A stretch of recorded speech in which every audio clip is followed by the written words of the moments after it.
अस्सलाम वालेकुम नाज़रीन, तव्हां ॾिसी रहिया आहियो शाहीन न्यूज़। हाणे जातीअ मां हीअ ख़बर। ज़िले हेडक्वार्टर सिजावल अस्पताल समेत पूरे ज़िले में डॉक्टरनि जी शदीद खोट बरक़रार। ज़िले जो अवाम इलाज जे सहूलतनि खां महरूम। जाती तहलका अस्पताल में भी डॉक्टर अणलभ।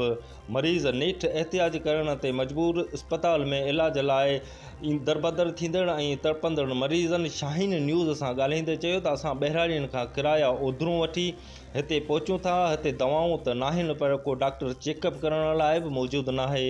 1 लख खां बि वधीक आबादी रखंदड़ शहर जे सरकारी अस्पताल में का बि सहूलियत न आहे। मौजूदु माण्हुनि सख़्तु कावड़ जो इज़हार कंदे चयो त हेॾियूं वॾियूं बजटूं हुअण बावजूदि अस्पताल मां ग़रीब अवाम खे को लाभ नाहे मिली रहियो। ग़रीब ज़िंदगी बचाइण लाइ धक्का खाइण ते मजबूर आहे। इन्हीअ खां इहो बहितर आहे त अहिड़ी अस्पताल खे बंदि कयो वञे, जीअं घटि में घटि अवाम आसिरे में त न मरे। हिननि सिंध हुकूमत ऐं ॿियनि वस वारनि खां मुतालबो कयो त डॉक्टरनि जी गैर हाज़िरी ऐं दवाउनि जी खोट जो नोटिस वठी लाॻापियल अस्पताल अमले ख़िलाफ़ कार्रवाई कई वञे।